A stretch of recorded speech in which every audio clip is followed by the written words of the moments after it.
Today we are going to talk about MSC's status match program. We're also going to talk about currency in different countries and really the best way to be prepared when you're going to visit another country, whether you're going on a cruise or another mode of transportation. And finally, I've got a few updates for you from some other Princess cruise ships. So let's go ahead and get started.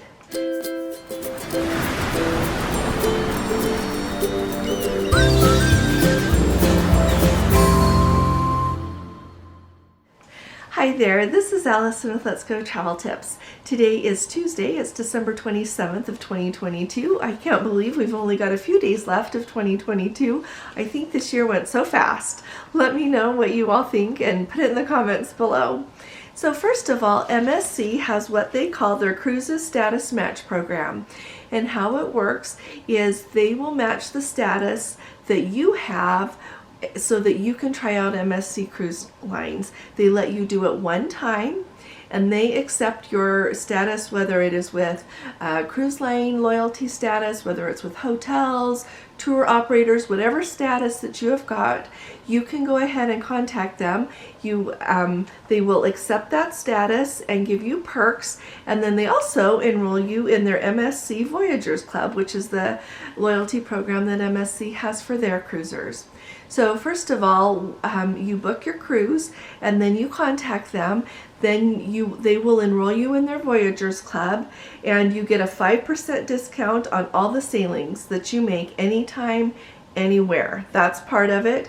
Then they also give you an extra 5% to 15% savings on all Voyages Selection departures. Their Voyages Selection departures, that is a perk that they have, the Voyager Selection, for people who have loyalty with MSC. So once you sign up and you're part of their Voyagers Club, every time you sail you get that little perk. And also if you are silver or diamond, you get an extra $50 of onboard credit with it. So if you're going to get that, it'll depend on what loyalty you're submitting to them for them to match with you. Okay. Then also, if you are the top tier diamond level, which is the top tier that MSC has with their in their Voyagers Club, you get to have extra perks. And so that would be like if you're elite with Princess, for example. You get to have priority embarkation and disembarkation. You get to have an invitation to the Diamond Card Party, as they call it on MSC. I think that's probably the same thing as the Captain Circle Party that they have on Princess.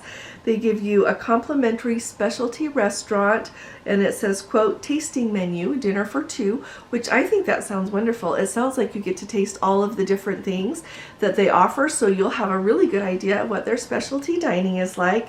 You get a complimentary spumante with chocolate dipped fruit and an MSC chocolate ship. And then finally you get a free hour of the thermal area pass to the MSC Aurea spa. Okay, so you get to try out their spa, and it says so much more. And then they have a warning. It says you must apply for that status match within no more than 14 days prior to your sailing to get credit for that cruise. Passengers may only use, like I said, at one time, and if you are a member of several loyalty programs, they recommend that you use the one to match with, the one that you are the highest level in. So that seems pretty common sense, but sometimes we miss things, and so remember that. So I think this is an amazing way to try MSC. MSC has a lot of very affordable cruises. I've actually been looking at MSC. I was really excited to see that just this last week their brand new World Europa ship sailed out of Doha. Like, there are places we need to go, and I think MSC is going to be the one to take us there. The MSC stands for Mediterranean Shipping Company.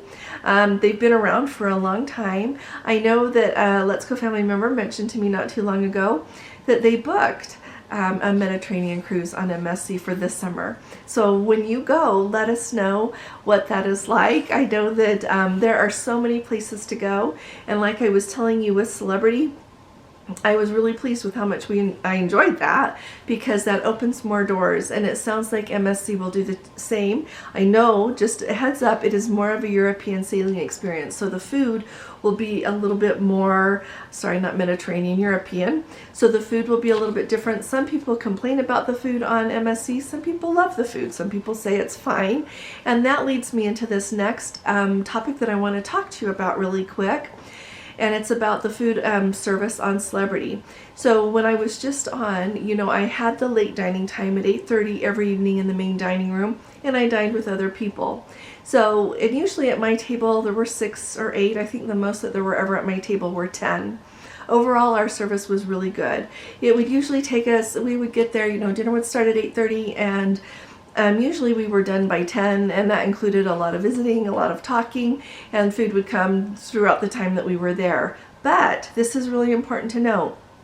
We had a couple of Let's Go family members who actually, I got to meet them on Explorer of the Season, and they were just on the Celebrity Reflection at the same time that I was. And we've gotten to be really good friends. I just love them. But anyway, they had a 6:30 dining time. They were eating with 6 or 8 people at their table. I think it was usually 6, if I'm not mistaken. And she sent me this email I so appreciated. They had really slow dining. So at their table, they were on 3 back-to-backs on her, and I was on the one in the middle. I think. Yes, I was on the middle. So they were there the week before I got there, the week I was there, and then the following week. Every week she said that they were at a table that their head waiters had moved on, and so their head waiters were assistant waiters who had just been promoted to that job, and then all of their assistant waiters were new. And she said that it took forever to get their dinner. And so they would start at 6:30, and often they would leave at 8:30 because the 8:30 people were coming in to eat, and they wouldn't have had dessert because there was not time, because the service was so slow. She said sometimes they would be waiting an hour from when they sat down to just get a salad. They would ask for things like salad dressing, and it would never show up. Just things that should be pretty basic. And so I really feel like it's important to share this with you, because, you know, I mentioned the other day, you know, 2 people can be on the same cruise ship at the same time and have really different experiences. And part of that is just your natural perception of things. But part of it is they were sitting at a different table at a different time than I was, and had a really different time with dining. And so I just wanted to put that out there. So if you go on a cruise ship and one aspect of it like that is a little bit different than what the rest of us have, you know, someone else has experienced, just be aware that that can happen. And she said, you know, I had mentioned I didn't think they were short on staff. She said that they had been told they were short on staff, which seems like really fit with what their dining experience was, because like she said, like that sometimes the assistant waiters, they would often just disappear, and they would ask about it and say, oh, they got stuck helping in the kitchen. So they truly were a little short on staff, or something was just not working right, because that didn't go as smoothly as they had hoped. But does that mean, like I'm always saying with Princess, that you throw it out? No, you just go and be prepared for, you know, sometimes there are a few glitches in your cruise, and hopefully there are not too many, and you're still able to enjoy it. But thank you again, Tricia, for that email and letting us know. Now, the next thing that I wanted to let everyone know about, let's talk about currency for just a minute. I often get emails, and I don't have enough time to reply to all of them. And people will ask me, you know, I'm going here or there. Do I need currency from there? Or should I take US dollars? What should I do? So first of all, everywhere that we have ever been in the world, they take credit cards. So credit cards are a very handy thing to take. Another really important thing to know is that most places will take dollars from the United States. With that, be aware that like when you go to a country that is in the European Union, it helps to take euros with you. Often, if you are paying with cash and you're paying with US dollars, they'll charge you more for something, okay? They'll charge you more than it would have been if you would have paid for it with a euro, okay? Even though, like, you know, even when you convert it in your mind, it'll come out being more. And so, and plus it's just handy to have euros in places like that. When we went to Russia, and I know probably nobody's going to Russia for a while, and hopefully someday things will change because there are so many good people there. But anyway, when we went to Russia, I did get some Russian currency at the bank because I didn't know what to expect, and we didn't even need it. I used it up buying a few souvenirs so that I wouldn't have a bunch left. I could have, returned it to the bank and got money back for it, but there's really no point. But they took credit cards everywhere that we went. Now, when we went to South America, be aware that countries south of the border of the United States, whether when we've been to Mexico, when we've been to like Argentina, they love dollars. Dollars are often, well, hopefully it'll remain so, more stable. Well, the reason I say that is the dollar is strong there. So, like in Argentina, they would rather have you pay with dollars. The same with Chile when we were in Chile. And so those of you that can speak to that in other countries that I've not visited, surely let us know. But those countries, of course, all have their own currency, but they are very happy to take US dollars. And another important thing to know, two things: if you decide to get currency for another country, don't just get like large denomination bills. Make sure that you get some smaller denomination bills too to pay for things that don't cost a lot. And also, if you're just taking cash in American dollars with you, don't just get only 20s or 100s or 50s or whatever. Make sure that you get plenty of 1s and 5s and 10s and that, so that you can pay for things that cost less, because often they'll say they don't have change whether they do or not, and you don't want to end up paying more for something. Plus, the smaller bills are just handy if you're just buying it like a drink or a bottle of water or something that doesn't cost much. It's really handy to whip that out. But you can Google, no matter what country it is in the world, Google it and you can see what their currency is and read about how happy they are to accept money.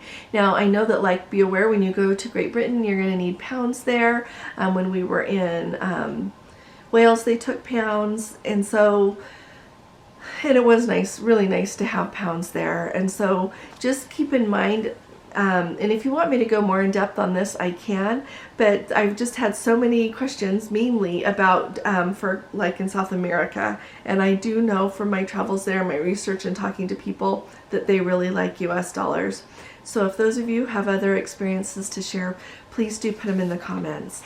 Finally, we've got a Let's Go family member who is on the Royal Princess right now, and I appreciate it. She sent me an update here. She said that they went to the Crown Grill and that the food was absolutely excellent. It was $29 still, and the only upcharge was $10 if you wanted to have the surf and turf.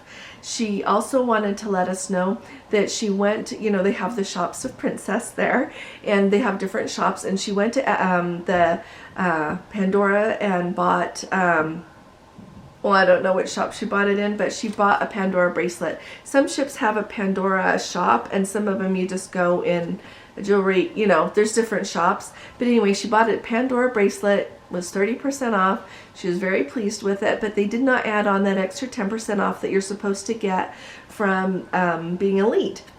So she went to the purser's desk and customer service there, and they would not give her that 10% off that is promised as part of being elite. She also had a friend with her. Her friend went and got a spa treatment done, and they didn't do the 10% off there because she was also elite. But when she went to the purser's desk, she was able to get the 10% off there. So just keep asking. Now, I don't know why they wouldn't give $10 off. I'm sorry, 10% off on her bracelet, because after I read that, I went and double checked, and sure enough, on the schedule of everything that you get for different loyalty levels, it does say 10% off in the shops of Princess.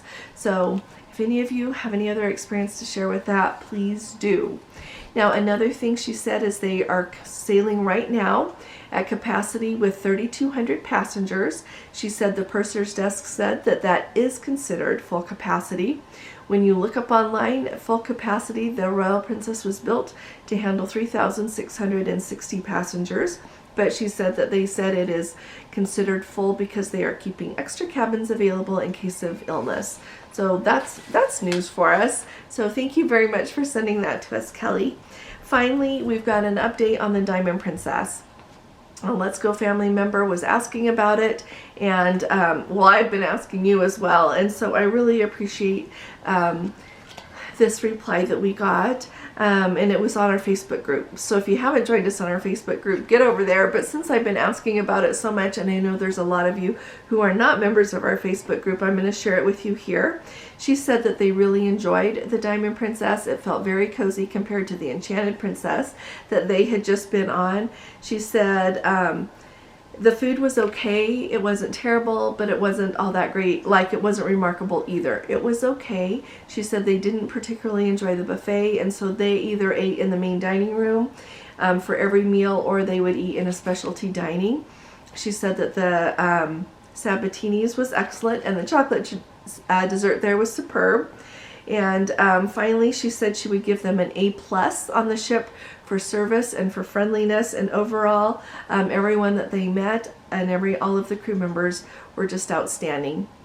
She did not mention any trouble. I know that when she first started sailing, we were hearing of a lot of trouble, and we're not hearing of that anymore. So those of you that have got a cruise booked on the Diamond Princess, I think you can not worry about it.